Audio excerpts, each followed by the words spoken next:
Apa kabar Bapak Ibu Saudara yang dikasihi Tuhan? Saya percaya kita diberkati Tuhan. Amin. Haleluya.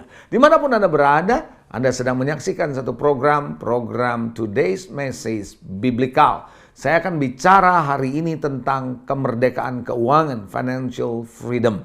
Saudara, soal keuangan adalah tema yang tidak akan pernah ada habisnya untuk dibahas karena setiap manusia selalu berkaitan dengan uang karena itu adalah kepentingan, keperluan sehari-hari di dalam kita menjalani kehidupan, bukan? Nah, persoalannya begini, apa yang ada di pikiran saudara kalau Anda mendengar kata kemerdekaan keuangan, financial freedom? Apa? Wow, merdeka secara keuangan. Kebanyakan orang kalau ditanya ini ngomongnya soal banyak uang, kaya, apa saja yang dia mau beli, dia bisa beli. Dia tenang, nggak takut menghadapi hari esok karena punya duit. Apa iya? Saudara, kalau kita timbul pemikiran seperti ini dalam konsep berpikir kita tentang financial freedom atau kemerdekaan keuangan, sebenarnya kita bisa terjerumus sebenarnya ke dalam krisis dan belenggu keuangan sebenarnya. Kenapa? Karena yang ada di pikiran kita adalah banyak uang jadi target kehidupan kita. Sehingga krisis yang saya maksud tidak berarti krisis keuangan doang, krisis rumah tangga, krisis kesehatan, krisis dalam hubungan. Karena yang kita kejar uang, mau banyak uang. Dan kita terdorong dengan banyak uang, kita merasa kita aman. Dan tanpa sadar kita tidak lagi mau percaya sama Tuhan nanti. Karena kita percaya bahwa rasa aman kita ada pada uang, bukan pada Tuhan. Rasa kekuatan kita ada pada uang. Kita merasa kita dihargai karena uang, bukan karena diri kita. Dan tanpa disadari kita akan terdorong untuk memuaskan seluruh keinginan kita dengan uang ada, jadi mau apa aja bisa gitu. Sehingga kita juga nggak ngerti bagaimana mengelola keuangan secara baik menurut firman Tuhan. Nah, saudara, ada satu ayat Alkitab yang menarik. 1 Timotius 6 ayat 9 dan ayat ke-10. Rasul Paulus menulis kepada anak rohaninya, anak didiknya, Timotius. Dia bilang, orang yang ingin kaya terjatuh ke dalam pencobaan. Wow, ke dalam jerat, terus dan ke dalam berbagai-bagai nafsu yang hampa. Kosong tuh yang sia-sia. Dan yang mencelakakan. Ternyata itu mencelakakan karena ingin kaya, kejar kekayaan. Karena dia pikir financial freedom ada di situ. Yang menenggelamkan manusia ke dalam keruntuhan dan kebinasaan. Tentu saja saya tidak berkata bahwa kemiskinan adalah jalan yang terbaik. Bukan itu yang saya maksud. Tapi tanpa disadari, saudara, orang yang mau mengejar kekayaan karena merasa itulah financial freedom, justru membawa mereka kepada kehancuran. Karena akar segala kejahatan ialah cinta uang. Sebab oleh memburu uanglah beberapa orang telah menyimpang dari iman. Lihat, orang bisa menjauh dari iman karena apa? Karena uang, tanpa disadari, memburu uang. Menyiksa dirinya dengan berbagai-bagai macam duka. Tanpa dia sadari ada begitu banyak kehidupan yang hancur. Rumah tangga yang hancur, pernikahan, perceraian, dan sebagainya. Terjadi kehancuran karena hanya ngejar uang. Nah, saudara, Anda mesti tahu kemerdekaan keuangan kalau Anda ngerti apa artinya belenggu keuangan. Orang yang merdeka adalah orang yang pernah terbelenggu. Orang yang tahu ini loh yang membuat saya terbelenggu. Apa itu belenggu keuangan? Menurut saya ada beberapa hal. Orang terbelenggu keuangannya bukan karena nggak punya duit. Tapi pertama, karena pikiran dan kondisi hati yang dikendalikan oleh kondisi keuangan. Hatinya, pikirannya dikendalikan oleh kondisi keuangan. Makanya saudara, apa yang ada di pikiran, apa yang ada di hati seseorang, dia akan jadi seperti itu. Amsal 23 ayat 7 berkata begitu. Sebab seperti orang yang membuat perhitungan dalam dirinya sendiri, demikianlah ia. Dalam bahasa Inggrisnya, for as he thinks in his mind, so is he. Jadi Anda dan saya menjadi seperti apa yang Anda pikirkan. Jadi kalau Anda punya pikiran dan hati, kita punya pikiran dan hati dikendalikan oleh kondisi keuangan, artinya kita sangat bergantung, emosi kita, pikiran kita, ketenangan kita berpikir, itu sangat ditentukan oleh kondisi keuangan kita. Kalau keuangan kita baik, hati kita jadi baik. Keuangan kita lagi drop, hati kita juga jadi drop. Sehingga tanpa disadari, kita punya rasa takut dan khawatir yang sedemikian rupa. Takut kekurangan. Takut apa yang kita punya sekarang ini nggak cukup untuk akan datang, saudara. Sehingga tanpa disadari, saudara, yang kita kejar duit, dan duit. Nah, oleh karena itu, Bapak Ibu Saudara, kita perlu hati-hati dengan yang namanya belenggu oleh karena kondisi keuangan ini. Sehingga kita merasa tidak cukup. Yang kedua, saya melihat adalah mentalitas miskin. Nah, mental miskin bukan berarti kita nggak punya duit. Ya, tentu orang yang nggak punya duit bisa disebut miskin. Tapi yang saya ngomong ini mentalitas.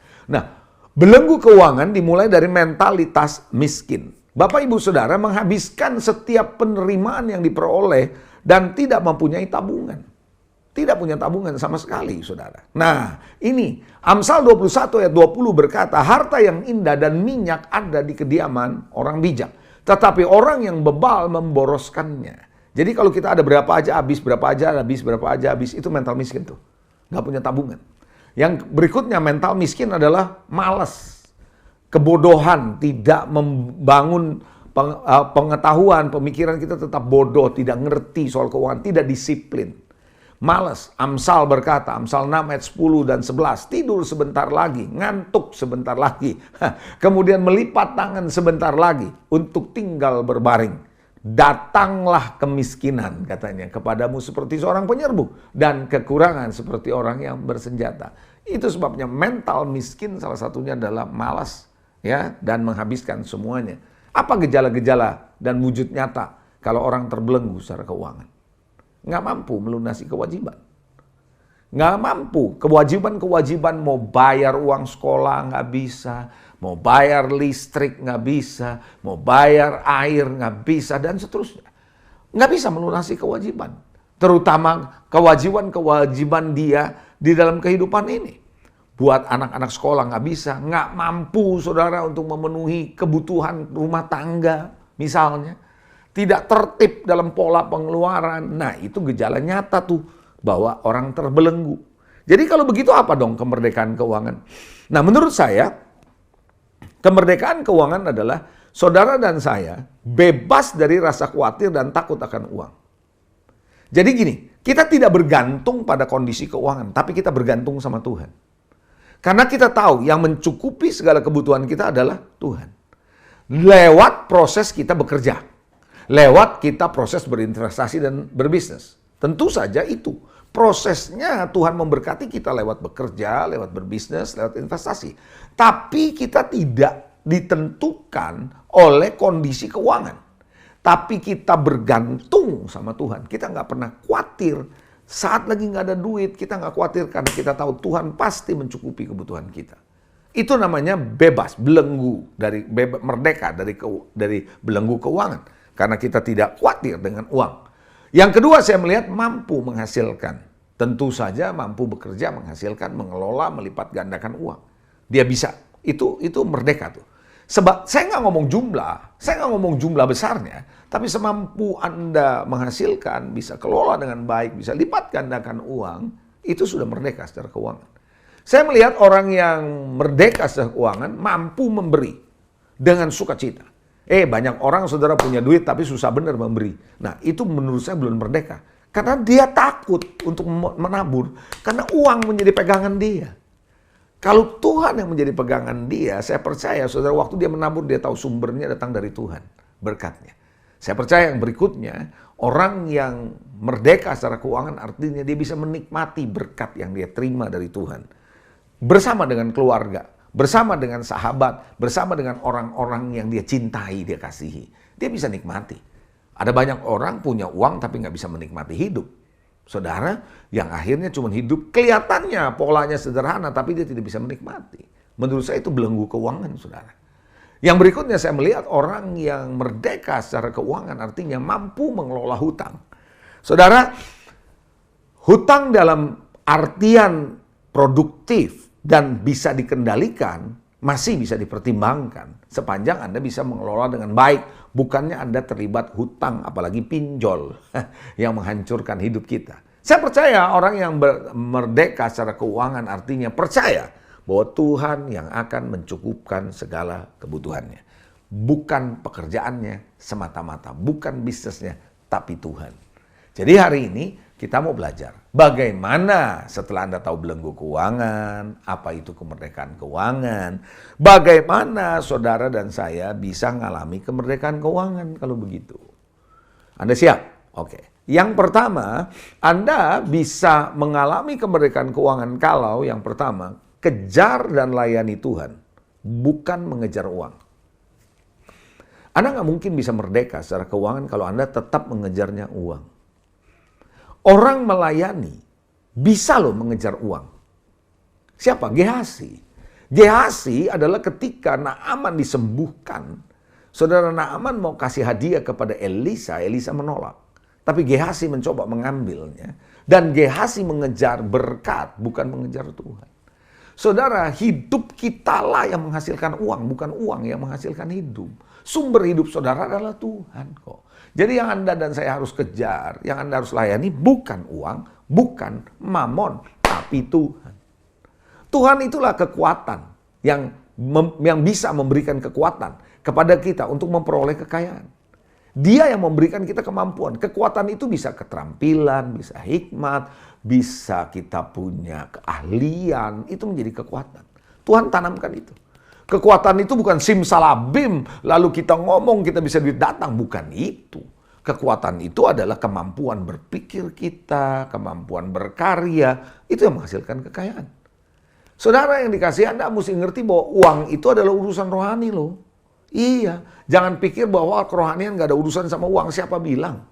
Dalam Ulangan 30 ayat 9 dan 10 firman Tuhan bilang, Tuhan Allahmu akan melimpahi engkau dengan kebaikan dalam segala pekerjaanmu. Kalau Anda bekerja, Tuhan akan limpahi kebaikan.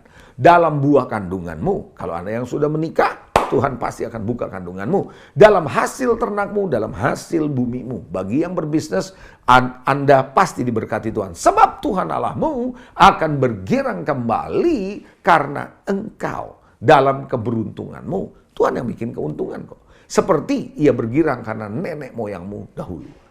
Apabila, ayat 9 ini bakal terjadi, apabila engkau mendengarkan suara Tuhan Allahmu dan berpegang kepada perintah dan ketetapannya yang tertulis dalam kitab Taurat ini, dan apabila engkau berbalik kepada Tuhan Allahmu dengan segenap hatimu dan dengan segenap jiwamu. Jadi ayat 9 bicara berkat terjadi kalau ayat 10 dilakukan. Artinya Allah melihat hal rohani penting kalau Anda mau melihat berkat datang. Jadi layani dan kejar Tuhan. Amin. Yang kedua, jaga hati dengan penuh kewaspadaan. Karena sumbernya kehidupan itu datangnya di hati kita loh saudara. Jangan serakah, jangan iri. Hati itu mesti dilatih.